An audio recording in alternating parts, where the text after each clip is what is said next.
Hi everyone, welcome to today's recording, the video. I'm going to be looking at a topic that fits under all my programs, but I thought I'd do as a bonus if it actually speaks to you and tells you about what might be going on for you. And it's around what happens to us when we leave toxic relationships. And that word is quite common now. We're talking about toxic relationships in relation to either being in an abusive relationship, physically or emotionally, or you identify that maybe you're married or dating a narcissist, or even deeper, the psychopathology of somebody that just really is out to serve their own needs. So, regardless of whatever stage of relationship or state of relationship and potential diagnosis the person could have that you were with, what I wanted to talk about is how we break free from the mental loops after toxic relationships. So, before I do that bit, I think generally, in terms of where we're at in dating and relationships now, has changed significantly in the last decade. And I look at kind of both what forms healthy relationships. So I help clients identify those signs, and also what kind of behaviors might look like destructive or even toxic. And then what are the capabilities of the people within that relationship to deal with conflicts as it arises? How do they communicate? And what are they bringing to the relationship? But all of this information, really, we need to be able to have about ourselves before we even enter the field of dating, whether that is online, meeting somebody, start talking, and it looks like it's going to move in that direction in the first few dates, because what you do in the first few dates and what you ask gives you a good idea, and also what information you might ignore just because of the way the brain filters information. That actually, if we start to consider these things now, where we're at in our own personal histories, our own history with our family, our relationships, our place in the family, pain, how conflict was managed, how we learned how to communicate, our own struggles, our attachment styles, our personality style, our profiles, all of these factors make us who we are.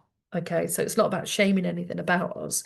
And we take who we are into our relationships unless we are only considering what the other person needs, and we bend around, that relationship. And that was much more common years ago, when it was often the woman, but I think it probably was equal in a lot of ways, that would gear themselves more towards what their partner wanted, and the family and the kids, and orientating themselves around all of that.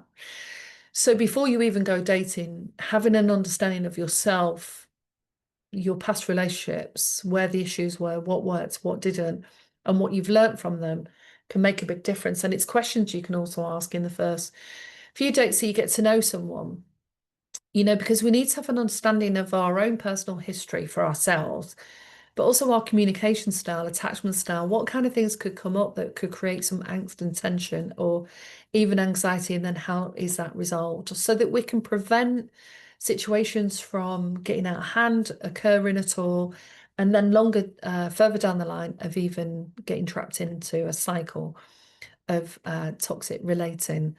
Um, if your partner fits more of a profile of narcissism or psychopathology, then um, in true clinical characteristics, and the same with the opportunist character, is they're only really out to serve what they need and want. But we, from a spiritual lens, if we look through that, are often attracting people that will be showing us something about anything unhealed, any lessons we might need to learn, and help us grow.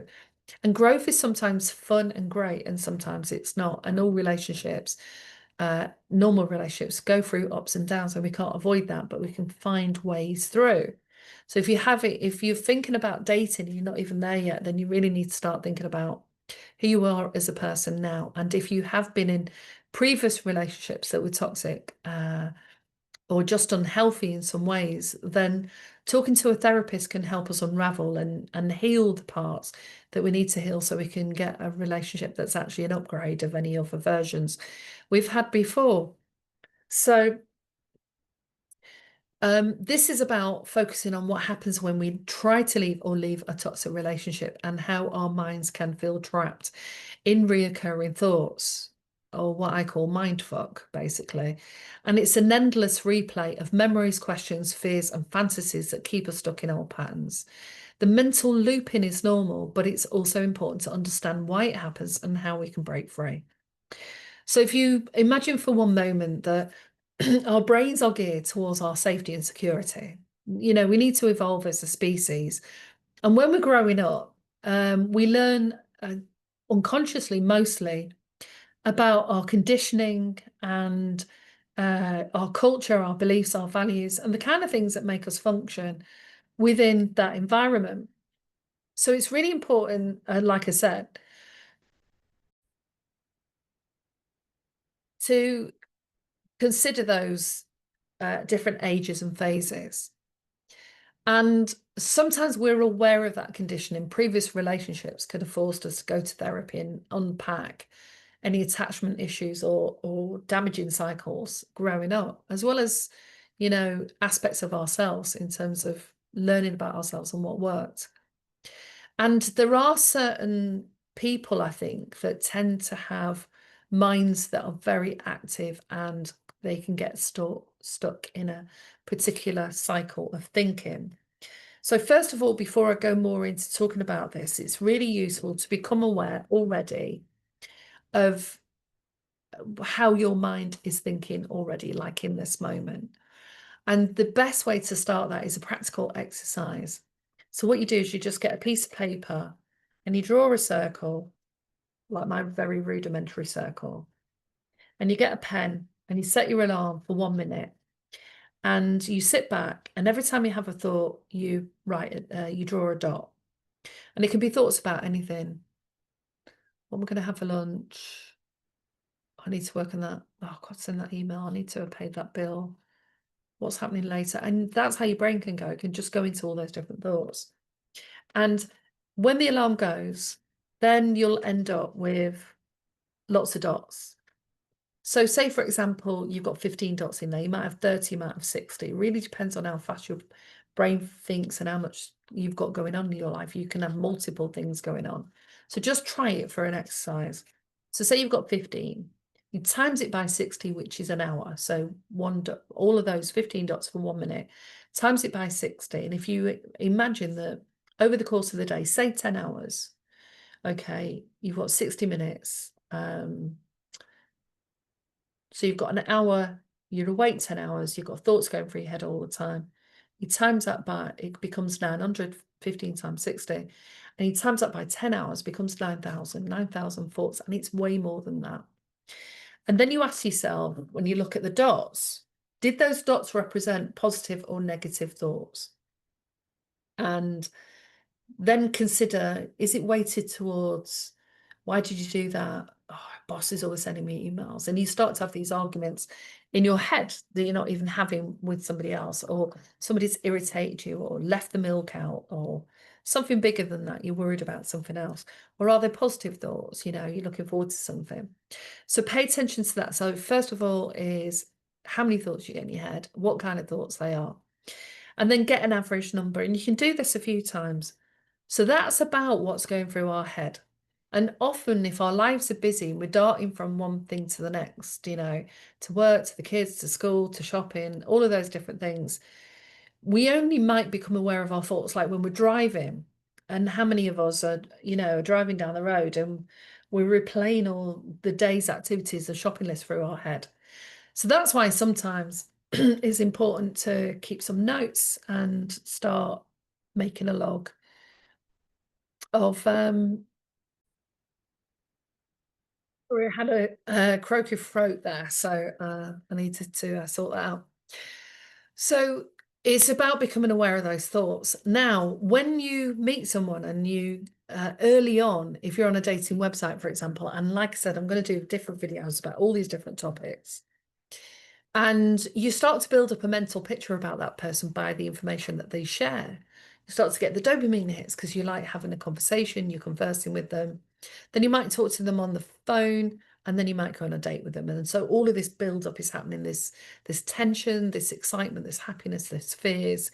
It's all happening in the body. So it's a mixture of chemicals, stress chemicals, dopamine, feels good, feels scary, feels good. If you meet someone in the street and you start chatting and they invite you for a coffee, you'll still have all those feelings, but you won't have built up really a big mental picture about the person, even though the brain is normally decided within 60 seconds whether it you like them or not, and what you like the smell, you like the way they look. So our brain is always active, and the brain's job is to keep us safe, is to help humans evolve. But the thoughts can become an interference, and especially if you're also on social media and taking in a lot of information and always studying, always doing something, then you've got all this noise around. And so now we're starting to pay attention. Now we're starting to be a bit more mindful about what's happening to us. So, like I said, I'm not going to stay on the early stages of dating, but that's the kind of process. Our minds are always with us, you know.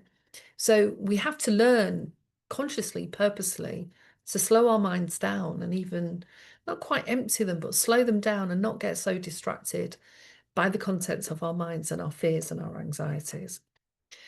So now, you know, for those of you then that have been in an unhealthy relationship, when you look back, it might have started well, there might have been some really fun things and you've had some great times together, but the arguments or the conflicts was too much and it became unhealthy, or they started trying to control you and having a go at, you know, where you went, what you did, or even how you dressed. And these are kind of the early signs of emotional or physical domestic abuse. You know, these are the similarities.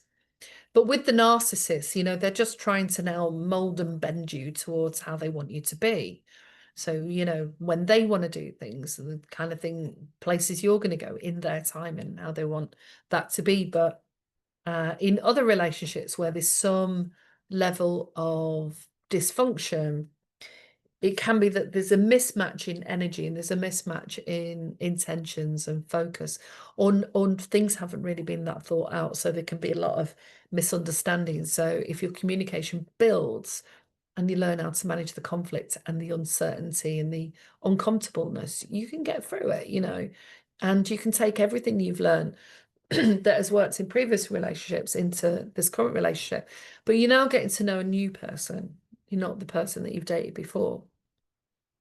So there are things to be really mindful of early on dating before you even have a date, let alone on your first and second date. Because by your third date, you clearly like them.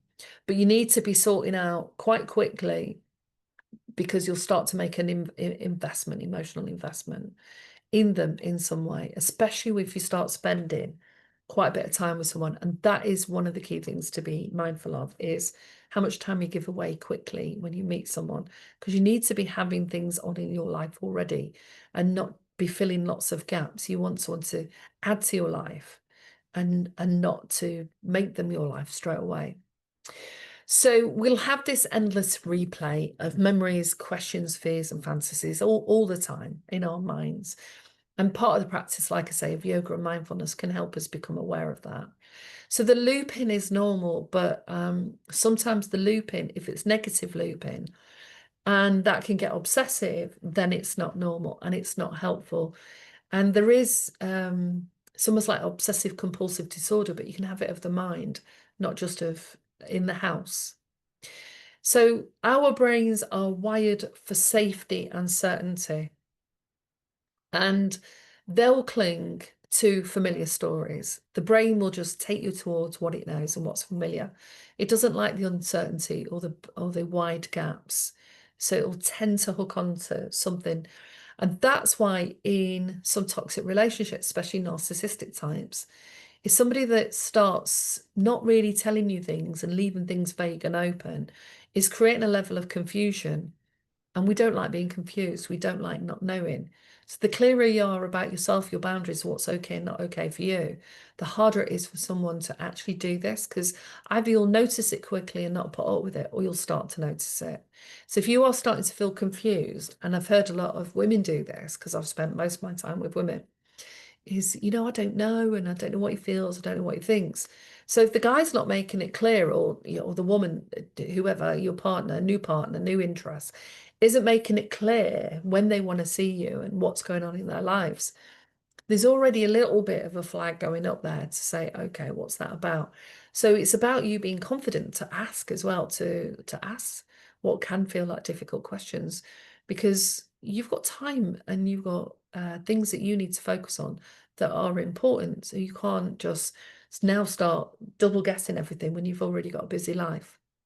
So be mindful if you start to do that, but most certainly that happens in toxic narcissistic relationships. And to some degree, with people who've got poor communication skills, or like me, I have in the past lived in my head. I have conversations that I think I've had with people and forget that actually I hadn't had them. I wrote them down or thought about them, and I've processed it all and then forgot that I've just not said particular things. And that's just the signs of the way my brain works, really. So I have to make a conscious effort to change those things when I make new friendships, new relationships. So yeah, we can get stuck in this endless replay, and some people are really stuck in that. If you have a propensity towards depression and anxiety, you'll be much more aware of those mental loops, because depression loops are very derogatory, or life is meaningless and boring, and what about this and what about, and you can send yourself in this downward spiral. And the same with anxiety of what will happen what if I do this, what if that happens. And so if you've got any of that, you need to get some support so you don't take that and project that into a relationship as well. And so we can start wiring ourselves and replaying the what ifs and the conversations in our heads to try and make sense of it, make sense of what happened, as a way of regaining control over something that feels chaotic. But if you have the backwards and forwards motion in any relationship, you're kind of dating them, but you don't know where you're going to see them, or they say they're going to come and they don't turn up, don't ring, and you've got that backwards and forth. Really you need to cut that off straight away, because you haven't got time to be messing around waiting for somebody else. Or you can just get clarity of, can you let me know by? And if people start listening and then adapting to some that will work for you and it works for them, then you can see, okay, there's some healthy ways of relating here. Otherwise, you now are starting to get stuck in this loop that's making you confused and eating up too much of your time. And that person then is eating up too much of your time. So by staying stuck, it keeps us tied to those illusions and fantasies about what could have been or should have been. So post-relationship, you might start replaying all the terrible things that happened and only blaming them, for example, but we have to look at our part in that. Then you start to see some of the patterns, and you might be replaying that. You might start feeling regret over some things, or why did I meet them in the first place, or or it went well until this happened.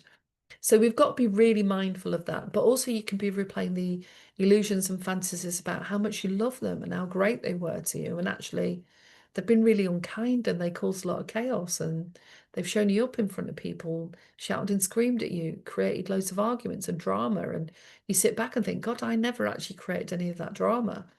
So we've got to be really mindful of the illusions and fantasies. And sometimes we really do need some help to work through what that is, because we have to really unpack who we are, what our mind is, and what is someone else's mind.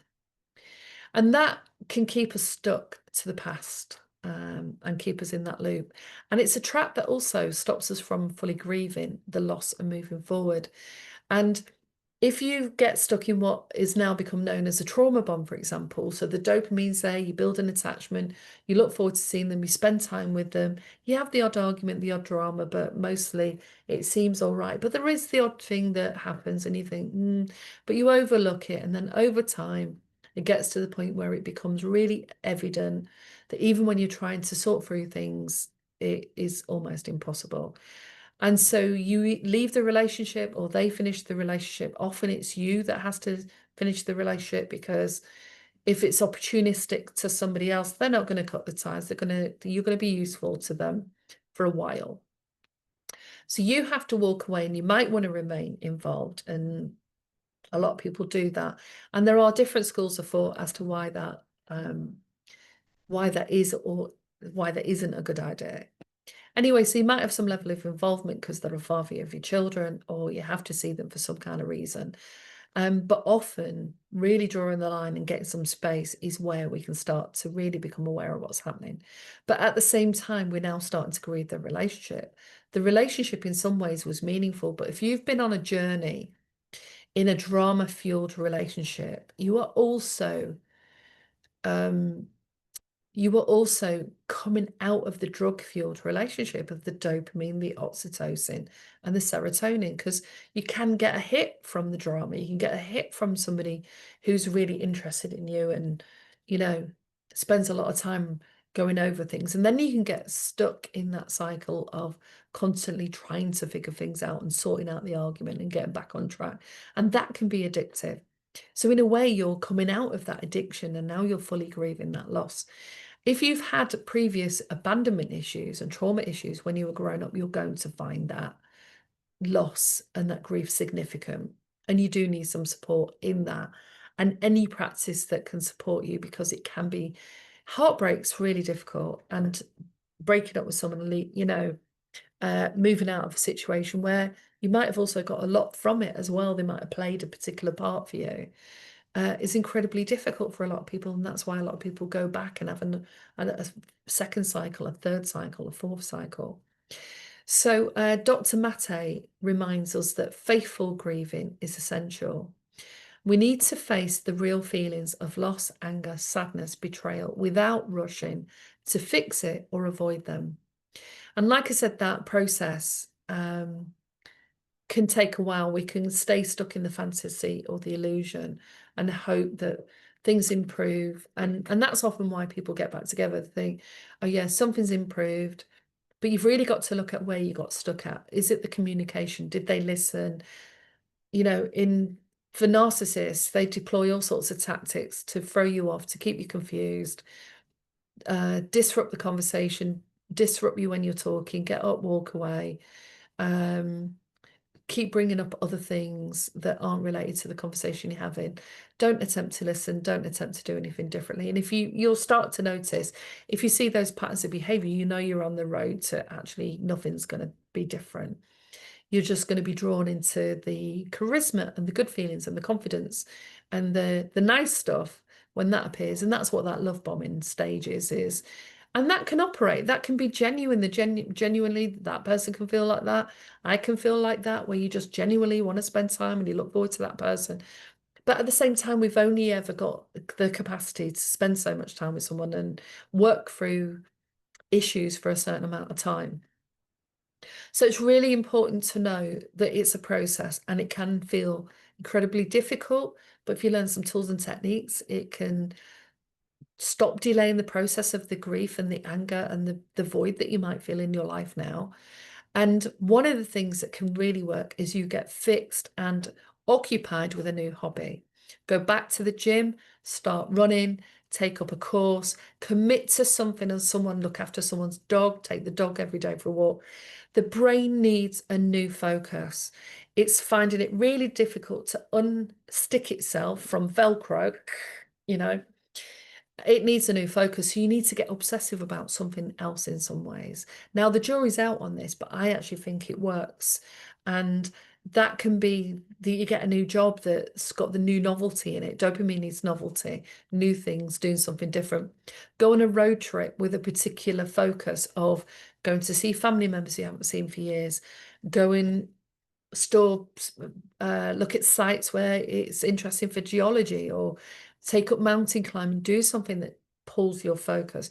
If you stay in bed and keep reflecting and you stay stuck in the cycle, it keeps feeding that part of the brain that wants to keep you there. Your ego wants to keep you there.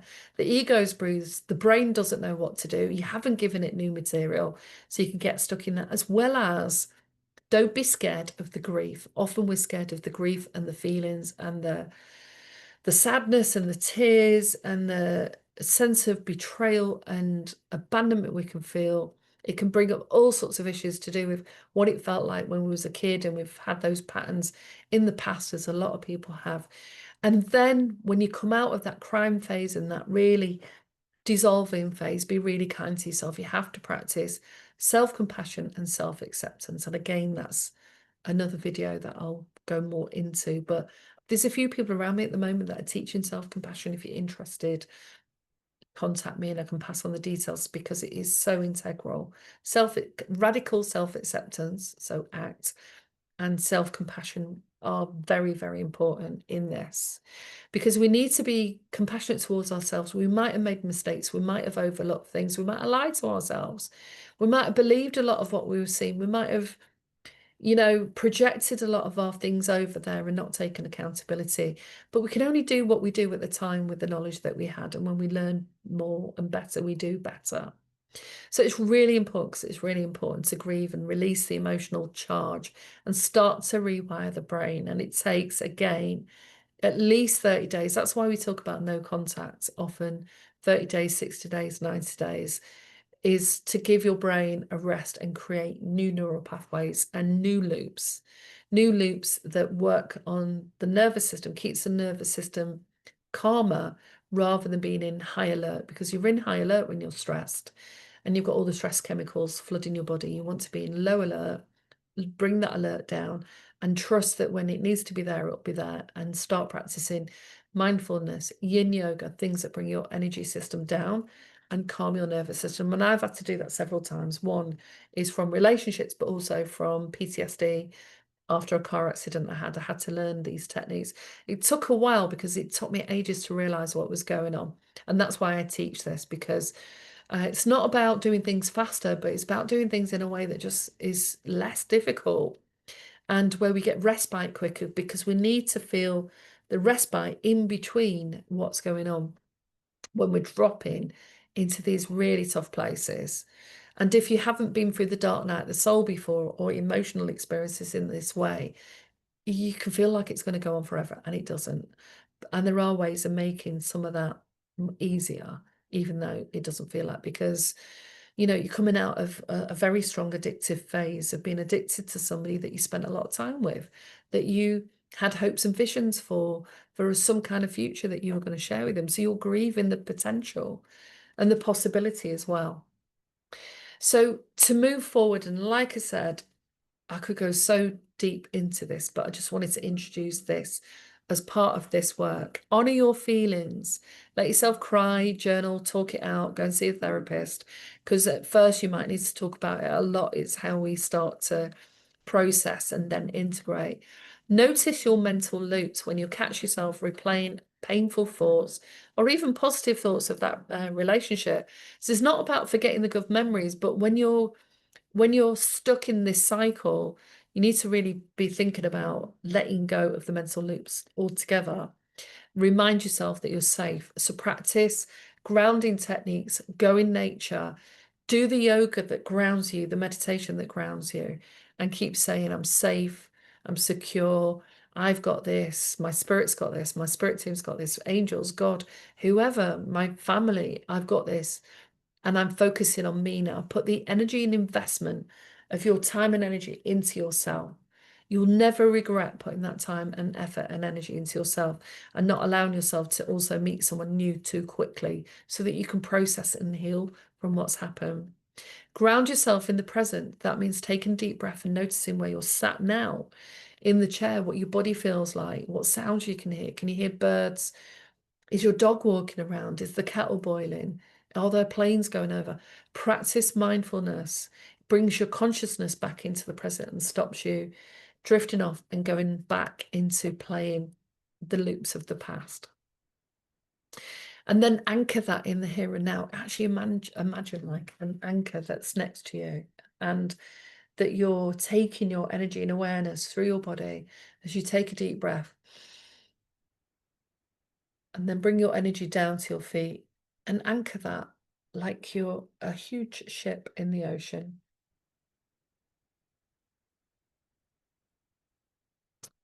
And then this can take some time, okay? Take a few weeks, take a few months. You start to have to think about your story. You start reframing your thoughts, focusing on growth and strength instead of pain. But the mental loops, there was one practice that I did. I learned this a few years ago. That if I had a thought, and it was associated at work at that time, if I had a thought that kept on going around my head, it was about a manager, it was about something that was going on. And it was just there all the time, going around, loop, loop, loop. And so I found this meditation, and it's based on the Mula mantra, which we use as mantras in yoga. And the reason I chose that, it's in Sanskrit, so it was hard to read, so I had to concentrate. And the idea is that you repeat it for 103 times, and then you repeat another 3 statements. So the Mula mantra, I think, is 3 verses. So it takes about 15 minutes to just do that 103 times. So I listened to Devi Premal, I think she's called, on YouTube. She does the Mula mantra. Hers is quite slow. You can do it slow or quick. Then you might have a statement of, I'm getting stronger and stronger each day. I'm getting better and better each day. I love me. I love myself. I'm doing well. And you choose a statement, and you do this for 30 days. Every day you do just the mantra. And it's fascinating what you start to notice when you start practicing this, because you notice how the mantra becomes the loop, and how when you get up and do other things, you can maintain that calm sense of calmness and peace in your body, and just where you start to flow more. And when you start to experience that more and more, you start to see how it felt when you were constantly in and out of the drama, constantly in and out of somebody that was contacting you, creating problems, arguing, blaming you, accusing you for stuff, all of that kind of stuff that goes on in the very, or even the slightly healthy, unhealthy relationships. And then, like I said, seek support. If you're in a domestic abuse, or you define it as that situation, you can go to the local domestic abuse charities, because they've actually got a training they do on the power and control wheel, and they talk you through the different phases that are used in power and control relationships, where the power is imbalanced and one person wants more power and wants to control you, and in the narcissistic cycle, because there are parallels. But early on, anyone that is an opportunist or a narcissist early on in that dating relationship, which is why you need to have good boundaries and know yourself well, will test you and see what you allow, and what you allow in, and what you allow them to get away with. And so now this is about letting go, excuse me, of the loops, seek support, and get some help with this. And this, like I said, is a short video. And if you want to meet me and have any sessions, contact me through here, or go on my website, and you can go on my email address, melgbb555@hotmail.com, and put in the subject bar connection, and we can talk about this some more. So the journal prompts, I'm going to post these at the bottom of this video. What recurring thoughts or memories keep looping in your mind? And how do they make you feel? So notice the loops without judgment, and simply observe the stories in your mind and write them down. Because once you start to see patterns, it's so much easier. And the more you see, the more you take control of your life. And the more you stop falling into this drowning pit of despair, emotional overload, and emotional toil, and the easier it is to come out of that when you do drop into it. What emotions underneath these mental loops have you been avoiding or suppressing? So that can be grief, earlier losses in previous relationships or families. You might have grown up with a narcissistic mother or father, or you grew up in a family where there was a lot of neglect and you felt abandoned. And these evoke really, really deep feelings. And sometimes these are situations that prompt our psyches to really enable us to become aware of that. As kids growing up in our teens and in our 20s, often it's outside of our awareness, because we're not ready yet to be able to deal with this deeper stuff. And what does it feel like when you allow yourself to grieve the loss of the relationship, honestly, without rushing? And write down your fears about feeling your emotions fully. And when I talk to clients about grief work, I often talk to them about seeing it as a wave. When the grief comes in, it's very strong. It's all consuming, it encapsulates you. And in that moment, nothing else you can think about. But if you start to breathe when you feel that wave, and say, okay, the wave's coming, okay, I'm slipping into the spiral. is give yourself that moment to fully accept what you're feeling and feel the feelings and know that it will pass. It's important to know that this will pass and it will get lighter and you'll start to have brighter, lighter, happier days. You still might go down the cycle and you still might get trapped in the thought loop, but once you realize that how you prefer to feel, it will motivate you to keep practicing these things. And then when you catch yourself stuck in those mental loops, write them down. But what 3 grounding practices can you use to bring yourself back? So deep breathing. If you do a course like quantum breath, quantum breath, quantum touch. I think it's taught all around the world, but I learned it in the UK, and it's a great course because the quantum breath itself is incredibly powerful. And if you implement some of these into your daily routine, you'll start to see bigger shifts. Mindfulness, like I said earlier, about how you notice where you are, where you put your attention, and practice that. A few moments every few hours in your day just to get you used to that. Walking, journaling. And when you've got mental loops, sometimes they're so pervasive you can't think about anything else. And that's when you might need to find some music from previous experiences that you can play really out loud. So I used to listen to Bowie loads as a kid. And the other day I was painting and I wanted to just go somewhere else. And I started playing Bowie back to back because I know loads of lyrics and I'm now absorbed in those loops. Hunky Dory was great because the vibe on that is a great album. And I would go into that. Or I might play a different genre. I might listen to some trance music because that frequency changes the brain waves. So it's about something that can shift your distraction, but not distraction to the point of avoidance and not talking about anything. And then, of course, talking to a friend, but sometimes it can be quite heavy for our friends. And that's why sometimes we need a therapist, especially if they've been trained in toxic relationships, toxic behaviors, or even abusive, narcissistic relationships, because they'll see the patterns really quick. And you want someone that's going to call you out. If you feel a bit shy and you don't like being made accountable, that's going to be quite tough to get help, because the accountability is what is also gives us the freedom to heal and move forward. And then what new story or truth about yourself do you want to create as you heal and move forward? So how can you turn the pain into gain? You know, how can you write a song, write poems? Can you put something online that is helpful to somebody else? Although be aware of reading too many platforms, because that can become another Velcro experience, and we don't want too many of those when we're healing.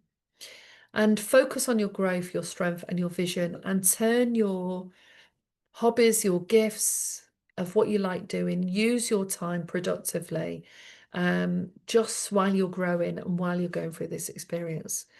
And I'm going to leave you with some affirmations, and I'll put the journal prompts and the affirmations under the videos. But the affirmations are, and you can, one of the best ways to use this is read the affirmations out, record it on your phone while you've got your favorite track playing. It's only you listening to it, but if you play that in the background and play that before you go to sleep, you can start to create new Velcro experiences, basically, where they start to stick and stay. So I am safe now, and I release what no longer serves my highest good. I honor my feelings and give myself permission to grieve fully and gently. Each day I grow stronger and more peaceful within. I choose to rewrite my story with love, clarity, and empowerment. I am worthy of healthy, loving relationships, and I am open to receiving them. My mind is becoming calm and clear, free from old patterns and loops. So even if you don't believe all that at the moment, just keep saying it. We just need to give the brain new material while you're in this in-between phase, okay? Because we don't want you having too much nothingness going on, even though that is useful over time. But while you've got those strong mental loops, or you've just left the relationship, you've got a good, few weeks, a month ahead of you where you have to have focused attention and intent for that. So I'm going to add a little guided meditation, but I'm going to record this and put this on music and have it separate on there as well. So this is about you connecting with your supportive guides. So find if you want to end now, otherwise play it and just listen to the words and just find somewhere comfortable seating or lying and close your eyes and gently take a few deep breaths. So as you close your eyes, breathe in deeply through your nose and exhale slowly through your mouth and feel your body settling and your mind becoming quiet. Imagine a gentle, warm light surrounding you, soft, protective, and loving. The light creates a safe space for you to connect with your highest and most loving energies, here to support your growth. Now invite only those guides who have your highest good and growth at heart to come forward. These guides are here to gently support you and encourage you and walk beside you on your path. Feel the presence of their comforting energy, calm, wise, and full of unconditional love. You might notice it as a feeling, as a wave of pink and green aura moving around, energy all over your body. You may sense different colours, a feeling, or simply just knowing that you can just feel calm and more relaxed and that they're there, they've got your back. Then you can ask your guides silently or aloud, please show me your presence and offer me guidance that is clear, healing, and aligned with my highest path. And stay open to any messages, images, or feelings and sensations that come to you. Trust that what you receive is exactly what you need in this moment. If you feel any doubt, fear, imagine Archangel Michael standing beside you now, holding a sword of light, cutting away any negativity or confusion and surrounding you with a protective shield. Take a moment to breathe in their strength and calm. And know that you can return to this safe space anytime that you need support or guidance. Your guides are always here, loving you and cheering you on. And when you're ready, bring your awareness back to your breath, to your body, and the room around you.